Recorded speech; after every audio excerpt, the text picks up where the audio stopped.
Welcome to RSTV. This episode is a part of our special series of program on Chandrayaan 2. Earlier, we had episodes on Journey so far, Rover and the lander. In this episode, we'll look at the orbiter. India had launched Chandrayaan 1 10 years ago. Chandrayaan 2 is already orbiting Moon.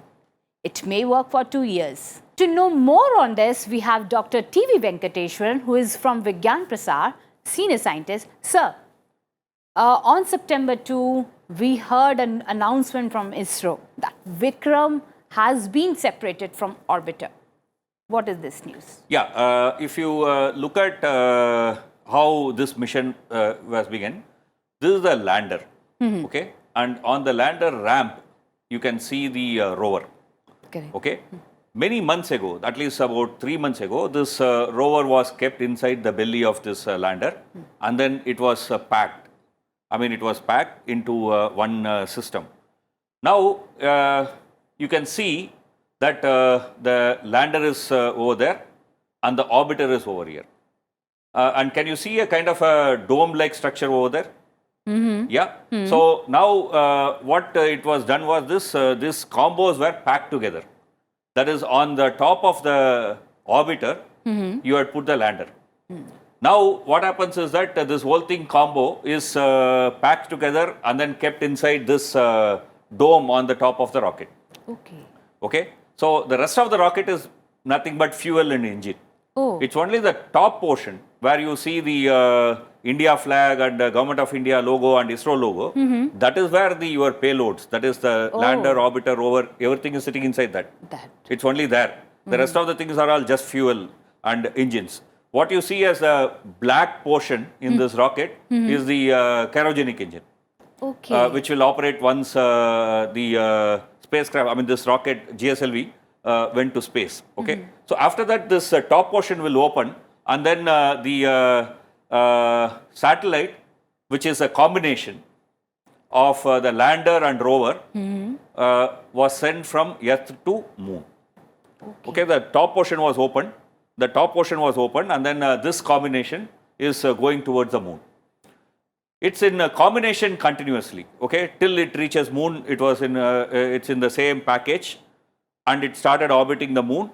And on September 2, they actually separated these two, lander and the orbiter. You can see that the separation has happened because now you want to land the lander on the surface of the Moon.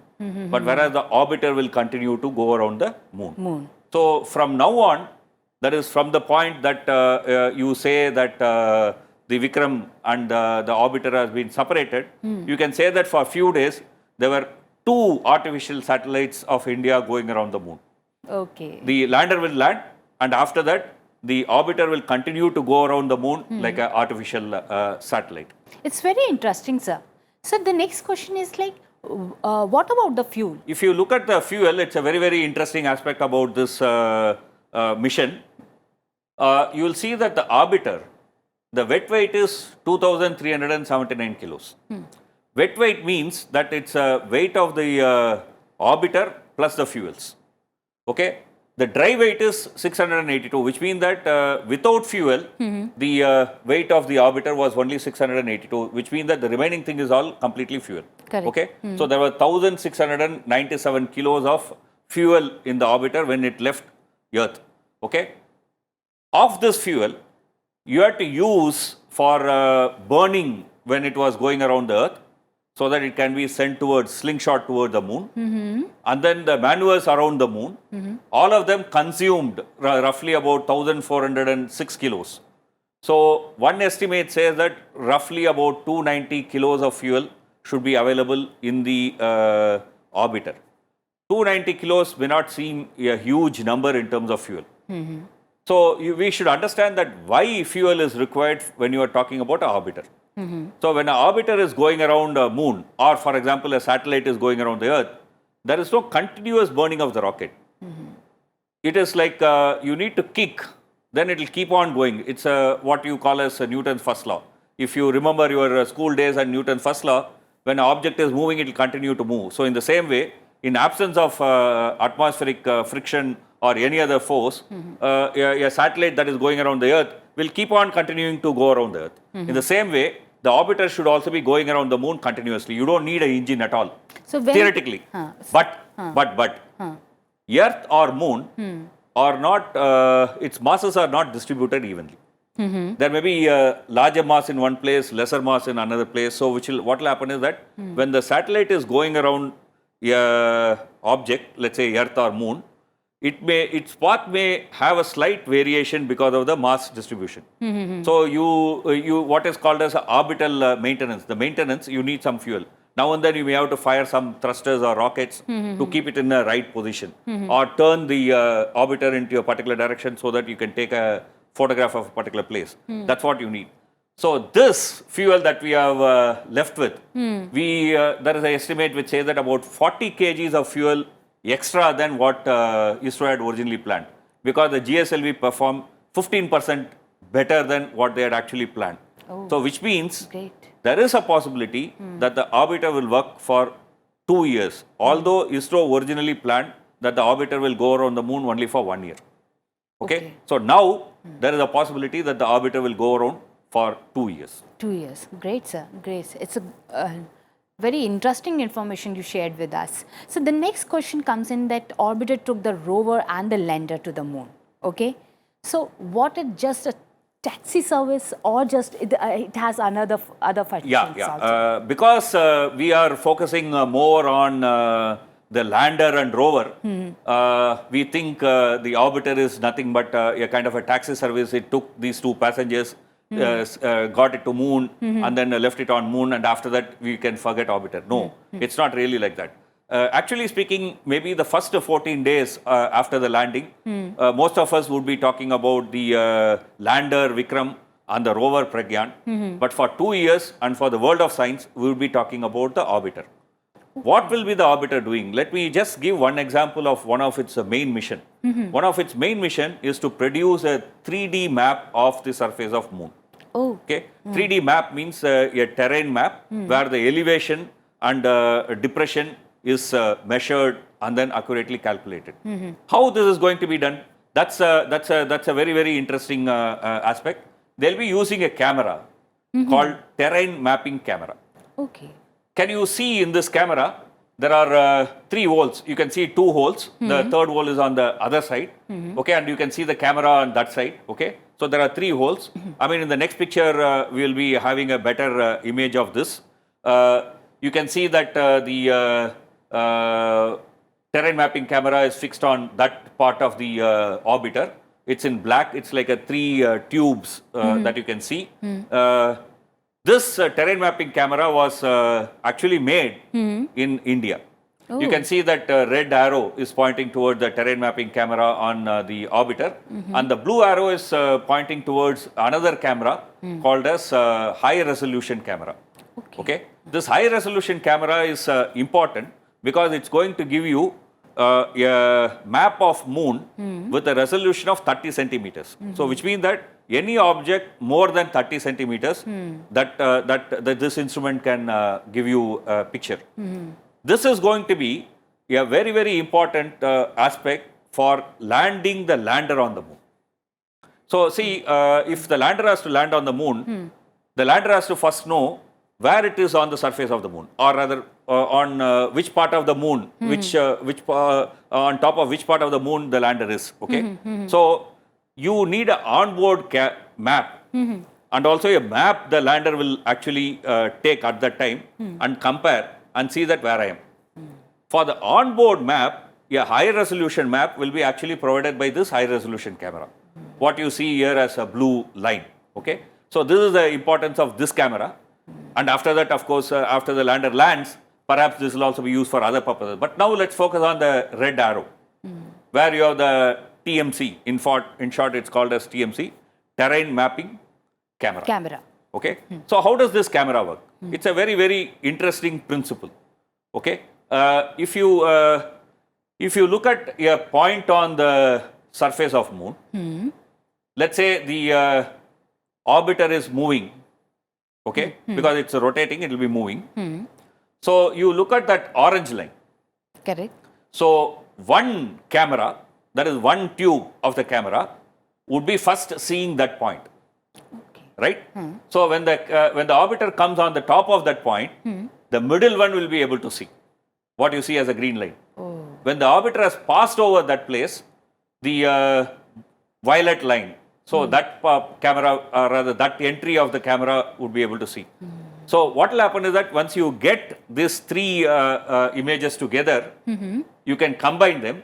Okay, so like this, when it is moving on the surface, it will be taking three holes will be taking three separate images, and then you will be combining it. When you combine them together, this will be the structure of that. When you combine them together, you will be able to get the elevation of the surface. Okay, this is the actual photograph of that TMC camera, which was developed by ISRO. So this camera will be able to give a very, very good 3D image, terrain mapping of moon, which is a very, very important payload in this, and it is indigenously manufactured. That's also a very important point. Sir, you talk about this cameras. What are the other things, like will it also try to detect water, because it's one of the important question that it will going to answer? Yeah, water on moon is a very, very important aspect that Chandrayaan-2 mission will also do. I mean, of course, there are many other things, but most of us are also excited about this water on moon. There are two payloads in Chandrayaan-2 orbiter. One is called as imaging infrared spectrometer. The second is called synthetic aperture radar. Okay, these two will be used for detecting water on the moon. One slide back, one. No, it's okay. Okay. Continue. Continue. Take it. Okay. Sorry. Oh, great, sir. So other thing is, how did moon get this water? Yeah, it's a very, very interesting story. I mean, the way Earth got water, the moon also got water. Okay. Both on Earth and if there is water on moon, most likely came because of comets. Okay. See, comets are supposed to be having roughly about half of its mass as water, maybe even more as water. Okay. And every day, many tons of comets are actually falling on Earth. Okay, they are so small that you cannot see, that's all. Okay. But many tons of water is falling on Earth every day. Like this, for millions of years, water fell on Earth, and that is how you have ocean on Earth. Oh. And because Earth has atmosphere and its temperature is in the right condition, the water remains as liquid water, as surface water, and also subterrestrial water. But on the moon, in the daytime, the temperature is 180 degrees. And in the night time, the temperature is 230 degrees. So in this situation, water existing on the surface of moon, and also its vacuum, okay, so surface of the moon is very, very difficult. But on the other hand, people have said there are some craters in polar region, particularly the south polar region, where the sunlight does not even reach certain parts of the crater. Now look at a well, okay, well which is very, very deep. Many times you may not be able to see the sun from the bottom of the well. If it is really deep, you cannot see from the bottom of the well, okay. Yeah, so similarly, some of these craters which are very deep and located in South Pole may have areas which are dark always, where no sunlight comes. There are some areas which have been detected. Perhaps where the comets, when they fall, the ice which fell over there can remain on the surface as it is. So this is one way, for example, the water on moon can come in. The water, when the sunlight and radiation from sun falls on this water, the water will emit characteristic infrared rays. And also this infrared rays will be captured by this infrared ray camera of the orbiter. So you will be able to detect whether there is water. And the radar would be able to actually measure the elevation on the craters. Okay, suppose assume that there is a crater. and on that crater you have this comet fell with the water. Okay, at the moment of impact, the water would have evaporated and then would have become liquid, not in solid form. It would have become liquid. It would have filled the crater, and because it is in a dark area where no sunlight falls, that would have frozen immediately. So, which means the surface of that crater will be very plain. Whereas a normal crater would be undulated. Okay, there will be ups and downs. So, this radar will be able to detect whether the craters are plain or not. Through that, you will be able to make a guess whether those craters have water or not. And you can use the spectrometer to find out whether there is water or not. This is one major experiment that Chandrayaan-2 will do.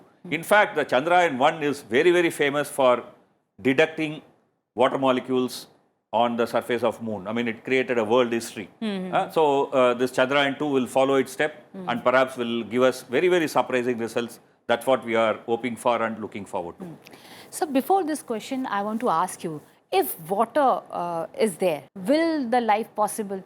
Or Yeah, it's too early water to on say? moon may not immediately imply that there will be life on moon, let's say even microbial life on moon, that's far-fetched. But if you find water on moon, then what can happen is that you can decompose that water into hydrogen and oxygen. Hydrogen you can use it as fuel, oxygen you can use it for breathing. Suppose we establish a space colony on the moon, a space base on the moon. Okay, you will need oxygen, you will need fuel.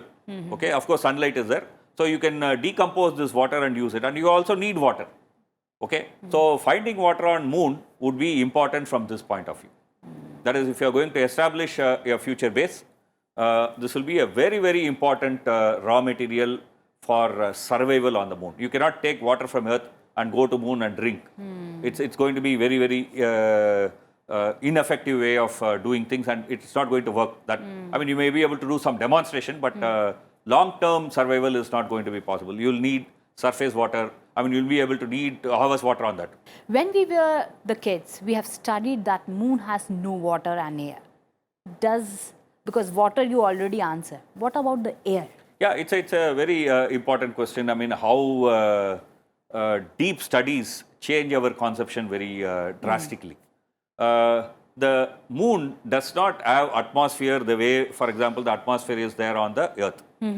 One instrument that is going in the orbiter called CHASE, this is that instrument. Okay, this instrument is to study the tenacious atmosphere of moon. What is this tenacious atmosphere of moon? Okay, if you look at the surface of the moon, there is a solar ultraviolet ray falling on it.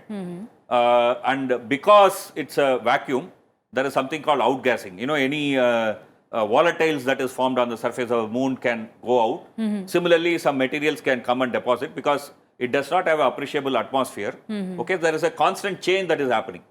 Similarly, the soil might have some volatiles. It may evaporate and go away, or evaporated things can come inside the soil and stay. So there are things that are constantly happening. Okay, so on the surface of the moon, okay, there is a belief. Or there is a strong evidence, let's also say though, I mean we are not conclusive, but there is a constant atmosphere which is created and destroyed. But of course not so significant like Earth or even Mars, okay, very, very tenacious. I mean, more vacuum than the vacuum that you find in your vacuum flask, but still there is some kind of atmosphere. So one of the studies would be to do this. So it's very interesting information you shared with us. The other thing is about the mineral, because air, water you have discussed. Now the minerals comes. Yeah, finding minerals on the moon is also a very important aspect because we are looking at the moon. If we are going to establish a base in the moon, we need some material from there. We cannot take everything from Earth. Okay, so how do I find the minerals on moon? What the ingenious plan the ISRO is doing in this Chandrayaan-2 is like this. We know sun not only emits light but also emits radiation in other electromagnetic waves. One of such electromagnetic waves is X-rays. Sun emits X-rays. Okay. On Earth, we don't feel the X-ray because we have a very good atmosphere, very thick atmosphere. So the X-rays cannot penetrate and reach us. Moon does not have a very thick atmosphere. So the X-rays from sun will fall on the moon. When the X-rays from sun fall on the moon, if there are some minerals, the minerals will be excited and then they will start radiating. Radiating in certain frequencies. Okay. So now you see an instrument. This instrument will measure the intensity of X-ray that is coming to the orbiter. Okay, so you will know that at orbiter level, how much X-ray is coming.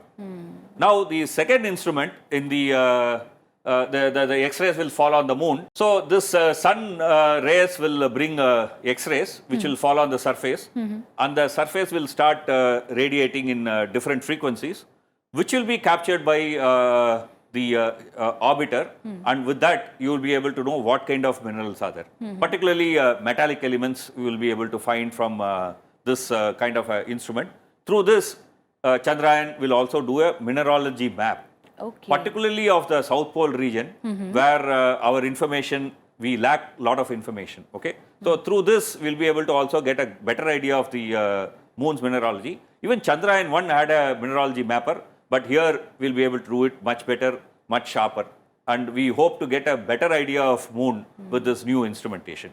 And interestingly, almost all these instruments were designed, fabricated and made in Indian labs, involving various research institutes in India. It's a very important stuff, because this gives the research laboratories and research institutes in India to do world-class science. That I think we should not forget. So thank you. Thanks for coming to Rajya Sabha TV and sharing so much exciting and fascinating things about this orbiter. In our next episode, we'll talk about the 15-minute terror, which is the most crucial aspect of this Chandrayaan mission. But till then, keep watching Rajya Sabha television.